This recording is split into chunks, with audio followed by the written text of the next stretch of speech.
Buenos días y bienvenidos a este video sobre los procesos de secado. Vamos a ver una breve introducción a la matemática relacionada y a la teoría implicada detrás de este tipo de procesos.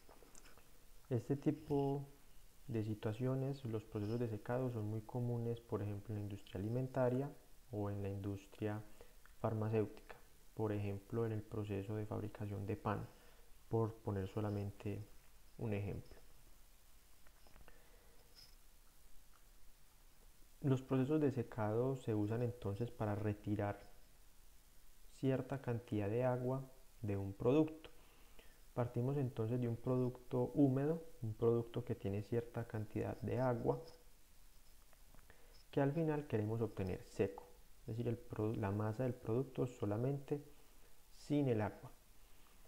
Industrialmente se usan hornos de secado de gran tamaño que usan como materia de secado, por así decirlo, el aire circundante, es decir, el aire que se encuentra en los alrededores. Este aire entra a alta temperatura, entra en contacto con el producto húmedo y ayudará a evaporar el agua presente.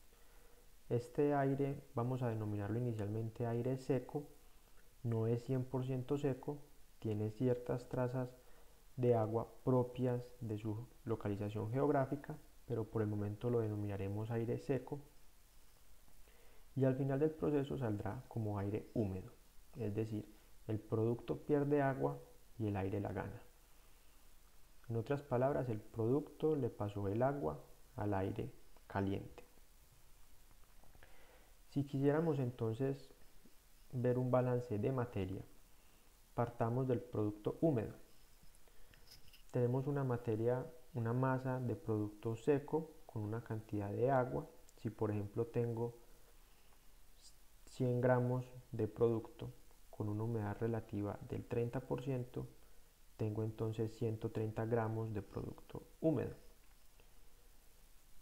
Partimos entonces de una masa de producto con una humedad inicial x sub 0, que al final será una cantidad final de agua x sub f. Lo mismo sucede con el aire. Partimos de una masa de aire con una cantidad de agua inicial y sub 0, una fracción másica de agua y sub 0, que al final cambiará a ser una fracción másica y sub f.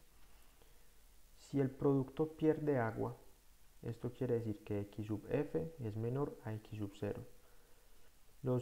Las variables y x quiere decir la fracción másica de agua en el producto. Repito, las variables y x son la fracción másica de agua en el aire o en el producto. Dichas unidades pueden ser, por ejemplo, si tengo una humedad del 30%, por ejemplo en el producto, sería entonces 30 gramos de agua por 100 gramos de producto. Vemos entonces, repito, si el aire se humedece, y sub f es mayor a y sub 0, y si el producto se seca, x sub f sería menor a x sub 0, ya que se está secando. Veamos entonces, por ejemplo, los balances de masa. Si hacemos un balance de masa global, vemos que toda la materia que entra debe ser igual a toda la materia que sale. En este caso, en el diagrama vemos que sería la suma de la izquierda debería ser igual a la suma de la derecha. Esto quiere decir que la masa que entra del lado del aire húmedo más del aire seco, más la masa del producto húmedo debe ser igual a la masa del aire húmedo que sale más la masa del producto seco. Si hiciéramos un balance de masa solamente para el agua, vemos que esto solamente sería la cantidad de materia que entra de agua del lado del aire seco más la cantidad de agua que entra del lado del producto húmedo debe ser igual a la cantidad de agua que sale en el aire húmedo más la cantidad de agua que sale en el producto seco. m sub a por y sub 0 más mp por x sub 0 debe ser igual a ma por y sub f más m sub p por xf, si solamente tenemos en cuenta el agua. Veamos entonces un pequeño ejemplo matemático, un ejercicio de aplicación para entender un poco más a fondo estos balances.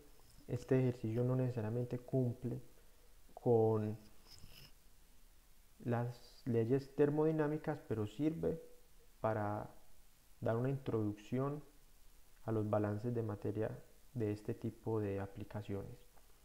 Más adelante veremos el diagrama de Molière, que nos dirá, por ejemplo, la cantidad máxima de agua que puede tener el aire a una cierta temperatura, que son temas que hay que tener muy en cuenta a la hora de diseñar equipos de secado. Por ahora veamos este pequeño ejercicio. Si se trabaja con un producto a 50% de humedad, esto quiere decir que en 100 gramos de producto hay 50 gramos de agua. Se producen 30 kilogramos por hora de producto. Este producto lo vendemos, pero el cliente lo desea máximo con un 30% de humedad, es decir, 30 gramos de agua por 100 gramos de producto. Vemos que el aire seco que usan para secar el producto tiene una humedad relativa del 15%. Luego entraré más en detalle sobre la humedad relativa en otro video. Por el momento solamente tomemos que el aire tiene una humedad del 15%, es decir, 15 gramos de agua por 100 gramos de aire, y tenemos un flujo de aire de 50 kilos por hora. Queremos entonces determinar la humedad final del aire. Tengo entonces aquí los dos balances de masa del agua y del global con el diagrama del proceso explicado anteriormente. Y si quiero determinar la composición de agua final, veo que es más fácil utilizar el balance de masa para el agua. Quiero despejar entonces y sub f, cuento con todos los demás datos, así que procedo matemáticamente, aritméticamente, para despejar y sub f con la ecuación que tenemos abajo en la pantalla. Tengo todos los datos, es solamente reemplazar numéricamente y obtenemos una humedad final para el aire del 27.2%. Esto quiere decir que mientras que el producto perdió 20% de humedad, el aire ganó alrededor de un 12%, pasó de 15% de humedad a un 27% de humedad. Vemos entonces que se cumple la ley de que el producto pierde agua, entonces el aire la gana. Espero entonces que este video haya sido de ayuda para entender un poco más los balances de materia en los procesos de secado. En un próximo video explicaré más a fondo los diagramas de Molière y espero verlos pronto en otros videos. Dejen sus comentarios, sus preguntas y muchas gracias por su tiempo. Hasta luego.